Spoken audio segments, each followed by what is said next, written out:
오늘은 지난 시간에 이어서 에베소 4장 1절부터 3절 말씀을 가지고 사랑의 공동체라는 제목으로 하나님 말씀 생각해 보도록 하겠습니다. 이미 지난 주간에 4장 1절부터 3절 말씀은 성경에 대해서는 생각을 해봤고요. 바울 사도께서 감옥에 갇히신 상태에서 에베소에 있는 교회에게 간절히 부탁하신 말씀이었습니다.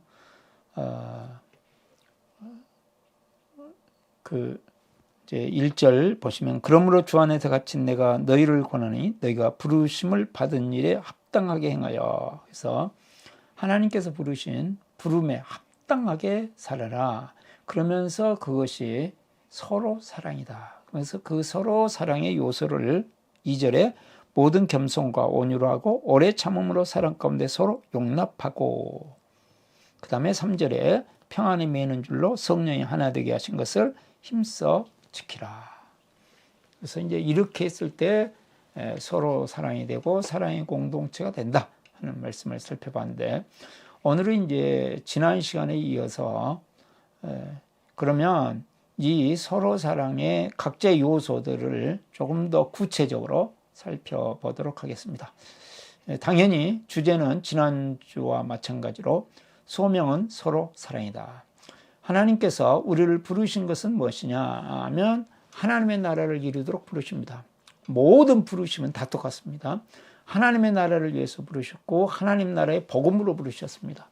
하나님 나라의 복음에는 예수 믿지 않는 사람이 믿게 하는 것, 이것도 부르심입니다. 또한 이제 예수 그리스도 안에 성숙해지고 그리스도를 닮아가는 것, 이거 부르심입니다.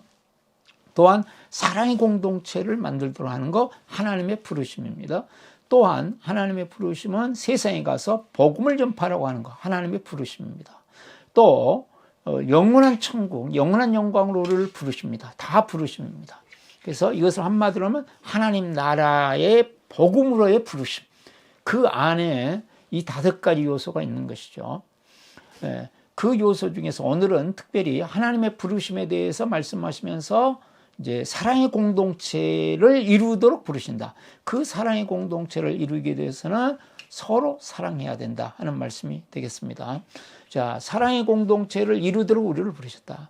하나님께서 우리를 부르신 부름의 목적이 있어요.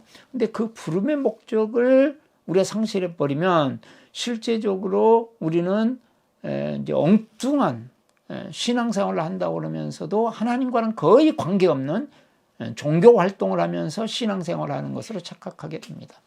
하나님의 부르심은 하나님 나라의 부르심이고, 하나님 나라의 부르심은 하나님 나라의 복음의 부르심이다. 그래서 안 믿는 자에게 생명을 주시는 부르심이고, 생명을 얻고 풍성히 얻도록 그리스도를 닮아가는 사랑, 그리스도로 십자가의 사랑으로 부활의 생명으로 우리의 마음이, 우리의 가슴이 채워지는 부르심, 또한 사랑의 공동체를 이루기 위한 부르심이고, 세상의 복음을 증거하고 드러내고 선포하도록 하는 부르심이다 하는 거 우리가 마음에 새겨야 되는데, 이제 축구 선수를 불렀습니다. 국가대표로 불렀어요. 그런데 축구는 안 하고 뭐 착한 일 한다고 다니면서 봉사활동하고, 봉사활동 좋죠. 그러나 축구 선수 국가대표로 불렀으면 축구를 해야 됩니다. 자, 군인으로 불렀어요. 그러면 군인은 지금 가서 축구하고, 그 다음에 뭐 농사 짓고, 성실하게 농사 짓는 거 중요합니다. 그러나 군인은 훈련하고 나라를 지키는 일이 중요합니다. 군인은 군인으로서의 부름에 합당하게 해야 됩니다. 자, 경찰로 불렀다. 그러면 경찰은 경찰이 해야 될 일을 하는 것이지, 이게 연예인이 되어가지고 다른 사람들을 막 재밌게 해주고 막 이런 거 하는 거, 그건 경찰이 아니죠. 자, 하나님께서 우리를 하나님 나라로 부르셨습니다. 하나님 나라로 부르실 때는 하나님 나라의 복음이어야 된다. 근데 오늘 말씀은 그 중에서 특별히 사랑의 공동체를 이루도록, 그리스도를 믿고 하나님의 부르심을 받은 자는 반드시 해야 될, 군인이 군인으로서 해야 될 일을 하듯이, 운동선수가 운동선수로서 해야 될 일을 반드시 해야만 하듯이, 우리가 해야 될 일이 무엇이냐? 그것은 서로 사랑하는 사랑의 공동체를 이루는 것이다. 그래서 하나님의 부르심을 이루기 위해서 우리가 어떻게, 그러면 서로 사랑을 통해서 사랑의 공동체를 이루어갈 것인가. 이것이 하나님의 부르심에 합당한 일이고, 이것을 통해서 우리는 하나님의 나라를 이루어가는 것이고, 하나님의 나라를, 이미 임한 하나님의 나라를 경험하고 영원한 하나님 나라의 영광을 기대하는 삶을 살게 됩니다. 첫 번째가 겸손합니다. 제가 모든 겸손과 그랬잖아요, 2절에. 그래서 겸손해야 된다. 겸손한다는 말은 다른 말로 하면 남을 존중해 주는 마음이죠. 세상적인 어떤 기준으로 인간의 실력, 재정적인 능력, 지식적인 능력, 또 어떤 재능, 나름대로 영적인 능력, 이런 것 가지고 판단하고 평가하고 그러는 게 아니고 나는 사람들을 존중해 줍니다. 반대로 이야기하면 이거는 교만입니다. 그래서 교만은 모든 일에 실패를 가져오는 지름길입니다. 아무리 일을 잘했어도 하나님 나라에서는 교만하는 순간 그렇게 잘했던 모든 것들을 무효화시키는 것이 교만입니다. 우리가 빌립보서 2장 5절 말씀을 보면 겸손한 마음이 그리스도를 본받는 마음이다. 그리스도를 본받을 때 우리는 겸손하게 된다 하는 말씀을 하고 있습니다. 자, 빌립보서 2장 5절 말씀을 보도록 하겠습니다. 빌립보서 5장 2절에 너희 안에 이 마음을 품으라고 그리스도 예수의 마음이니. 그럼 그리스도 예수의 마음이 무엇인가를 설명해 줍니다. 그는 근본 하나님의 본체시나 하나님과 동등됨을 취할 것을 여기지 아니하시고 오히려 자기를 비워 종의 형체를 가지사 사람들과 같이 되셨고. 그래서 자기를 비워서 사람들과 같이 되는 이런 마음. 이게 지금 자기를 비워서 자기를 놔두고 그 다음에 다른 사람들을 섬겨주려고 하는 마음. 이게 지금 겸손한 마음입니다. 의리되는 마음. 갑질하던 우리의 사고방식, 갑질하는 우리의 언어, 우리의 생활 태도, 이런 것들을 버리고 다른 사람들을 섬겨주고 존중해주는 마음으로 살아라. 사랑의 공동체가 되려고 그러면 일반적인 윤리적인 수준, 인류적인 기준, 또 우리가 보통 영적인 기준, 세상의 어떤 실력들, 이런 것들 가지고 나눠버리면 사랑의 공동체 되지 않습니다. 그것으로 상하를 나누고 서열을 정해버리면 그것이 아니고 사랑의 공동체가 되기 위해서는 의리되어야 된다. 서로가 의리되어야 된다. 의리된다는 말을 다른 말로 하면 섬기는 자세가 돼야 되고 섬기는 삶을 살아야 된다. 물질을 통해서든지 기도를 통해서든지 무엇을 통해서든지 섬기는 삶을 살아야 된다. 섬기는 삶을. 그러기 위해서 우리가 가장 필요한 것은 언어 훈련입니다. 우리의 언어 속에 의리되는 언어가 있습니다. 의리되는 언어가 무엇일까요? 그건 미안합니다 하는 것입니다. 그래서 우리가 서로의 관계 속에서 내가 잘못한 일이 있을 때는 언제나 쉽게 미안합니다라고 고백할 수 있어야 됩니다. 우리의 이 친밀한 공동체 안에서는, 가정이나 목장 안에서는 상대방이 오해를 하는 경우가 있습니다. 그래서 오해를 풀어주는 것도 필요합니다. 그런데 그 전에 앞서서 우리가 가져야 될 마음은 의의 마음입니다. 남의 평가를 존중해 주는 것이죠. 그래서 어떻게 합니까? 잘못했다고 지적했을 때 내 기준으로는, 내 생각으로는, 내 판단으로는 잘못한 거 아닌 것 같은데 상대방이 잘못했다고 이야기하면 어떻게 이야기를 해줍니까? 미안합니다. 일단은 실제적으로 마음으로부터 미안합니다. 이 훈련을 끝이 계속하는 것이죠. 겸손한 마음, 이 겸손한 마음의 훈련은 어떻게 되는가? 어느 훈련 중에서 감사합니다. 그렇죠? 다른 사람에 대해서 감사합니다를 계속 감사하다는 표현을 합니다. 이것이 어느 때는 마음이 실리지 않을 수 있습니다. 미안합니다. 가능하면 마음이 실려야 되는데 감사합니다가 마음이 실리지 않을 수도 있지만 그럼에도 불구하고 미안합니다, 감사합니다를 계속 사용하면 우리의 뇌는 바뀌게 돼 있습니다. 그래서 우리가 섬기는 자로 을로 내려가게 돼 있습니다. 그래서 계속 훈련하는 겁니다. 이거는 저절로 되면 감사하죠. 그러나 그게 잘 안 되니까 끊임없이 미안합니다, 감사합니다, 미안합니다, 감사합니다. 우리의 언어 속에서 미안합니다, 감사합니다가 계속 나오도록 훈련하는 것이죠. 자, 두 번째는 온유합니다. 모든 겸손과 온유로 했습니다. 온유. 자, 온유는 무엇일까 했을 때 자기 자신에 대해서는 매우 절제된 마음, 나 자신에 대해서는 매우 절제된 그런 마음을 온유한 마음이다 그렇고요. 다른 사람에 대해서는 이해하는 마음, 다른 사람을 이해심이 깊은 마음을 우리가 온유하다 이렇게 합니다.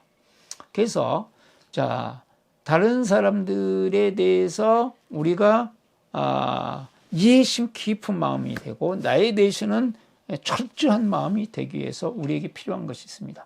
그것이 반응과 공감입니다. 다른 사람의 어떤 얘기를 할 때, 어떤 의견을 이야기할 때 우리가 반응을 해주는 것입니다. 반응은 두 가지다는 말씀을 계속 드렸습니다. 하나는 감탄사로 아, 오, 예 이렇게 사용하는 것이죠. 그리고 꾸녕 꾸났구나. 그래서 그랬군요. 예, 그랬군요. 이게 이제 계속 사용하다 보면 나도 모르게 몸에 이렇게 뵐 수 있도록 이게 온유한 마음이죠. 상대방이 어떤 말을 하면 그것에 대해서 옳은가 그런가 벌써 판단하고 이건 아닌데 벌써 평가하고 그것에 대해서 잡을 주려고 그러고 지적하려고 그러고 이런 마음을 버리고 상대방의 한 말에 대해서 우선은 반응해 주는 그렇군요. 그대로 인정해 주는 거예요. 상대방을 상대방대로 상대방의 생각을 상대방의 생각대로 그대로 인정해 주는 것이죠. 상대방의 감정 그대로 상대방의 상황을 그대로 인정해 주는 거. 내 기준으로 쉽게 평가하고 판단해서 지적하고 잡아 주려고 하는 게 아니고 그대로 상대방을 인정해 주는 마음. 이게 온유한 마음입니다. 자, 거기에다가 상대방을 대해서 어떤 마음일까 살피는 거죠. 이해심이 깊어지려면 그 사람의 마음이 어떤지 살펴봐야 됩니다. 그래서 그 사람이 이 사람이 이것 때문에 화가 났다. 이 사람이 이것 때문에 지금 말하는 그 말 속에는 지금 슬픔이 있다. 이 사람의 마음은 슬픔이다.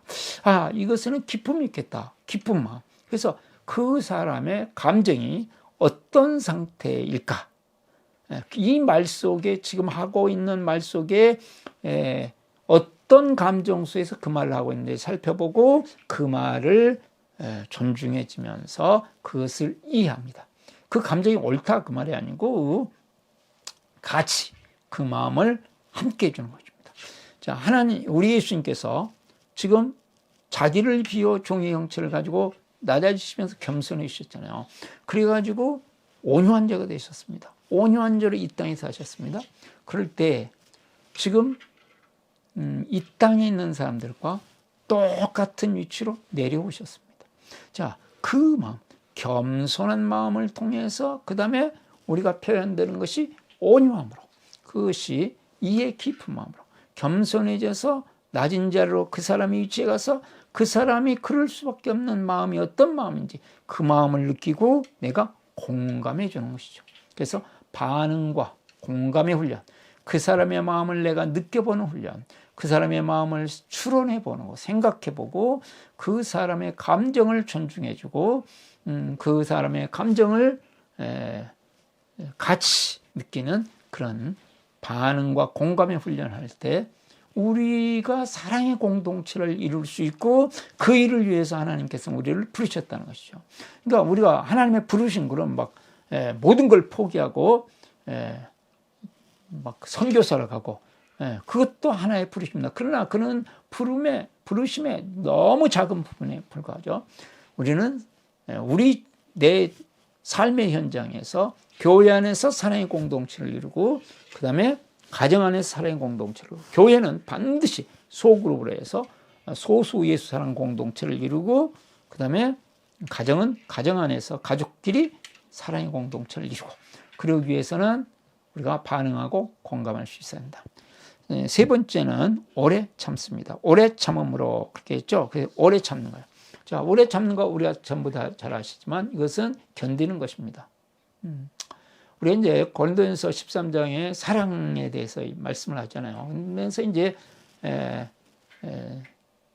처음 시작할 때도 오래 참음이고 끝날 때도 견디는 거 오래 참음으로 끝납니다. 자, 견디는 것입니다. 왜냐하면 이 세상은 사람들이 지난주에도 말씀드렸듯이 다 다릅니다. 틀리기도 하는 부분이 있지만 다른 부분이 훨씬 많습니다. 다르기 때문에 우리가 여기서 마찰이 생깁니다. 이 세상은 어디나 완벽한 데가 없습니다. 전부 부족합니다. 사람들도 부족하고 제도도 부족하고 모든 것이 부족합니다. 이거 다 뜯어 고치려고 그러면 한이 없습니다.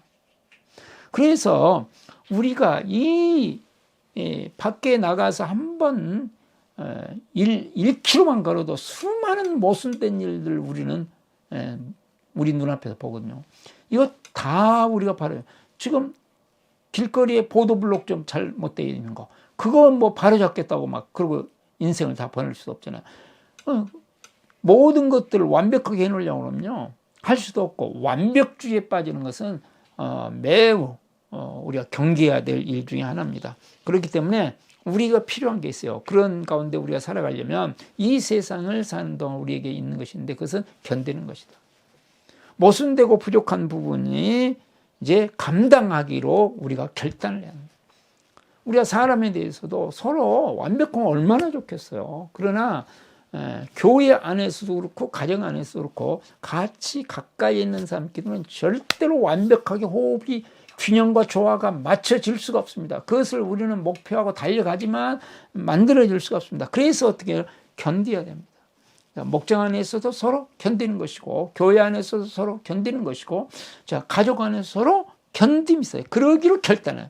우리가 정말 사랑의 공동체를 우리 가정을 내가 속한 목장을 만들기로 결단을 했다면 그것은 다른 말로 하면 좀 모순된 거 좀 억울한 거 좀 아닌 것 같은 거 눈에 거슬리는 거 이런 것들을 내가 견디기로 결단하는 것입니다.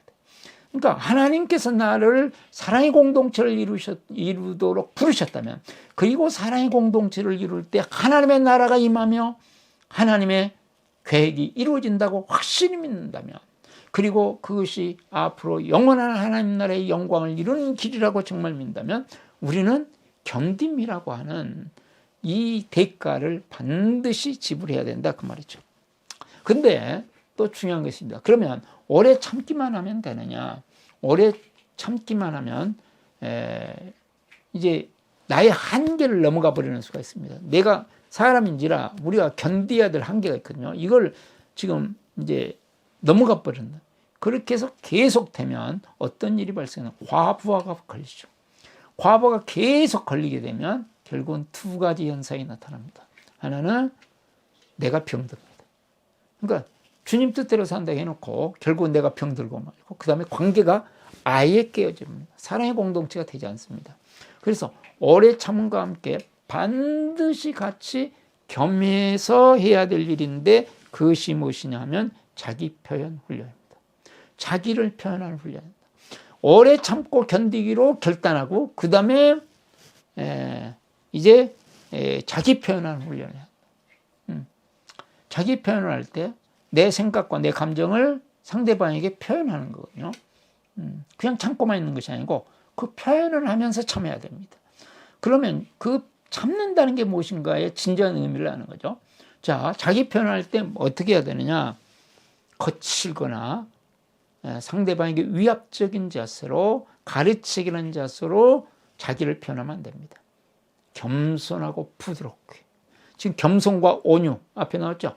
겸손과 온유한 마음으로 자기를 표현한 자기를 표현하는데 겸손한 마음으로 부드러운 말로 겸손한 마음, 겸손한 태도, 겸손한 언어, 그 다음에 부드러운 말을 사용해서 자기를 표현합니다. 또한 표현할 때 어떻게 표현합니까? 어떤 일에 대해서 대강 표현하는 것이 아니고 구체적으로 표현합니다. 그 다음에 상대방이 이걸 잘 받아들이지 않는 경우가 있어요. 그럼에도 불구하고 우리는 아주 성실하게 표현합니다. 그 다음에 이걸 뭐 한두 번 표현했다 해서 잘 효과가 없다. 그랬을 때 어떻게 합니까? 지속적으로 표현합니다.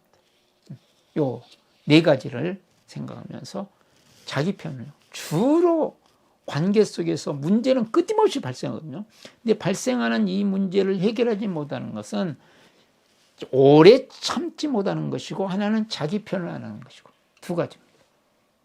그러니까 오래 참음으로 제대로 오래 참으면 자기 표현은 오래 참습니다.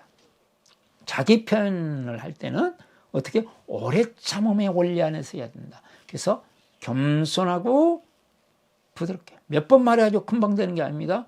그래서 구체적으로 성실하게 지속적으로. 자, 그다음 네 번째가 있습니다. 서로 용납합니다. 그래서요. 서로 용납하라. 사람 가운데 서로 용납하라 그랬잖아요. 상대방의 연약함과 부족함을 그대로 수용하고 받아주는 겁니다. 받아주는 훈련. 계속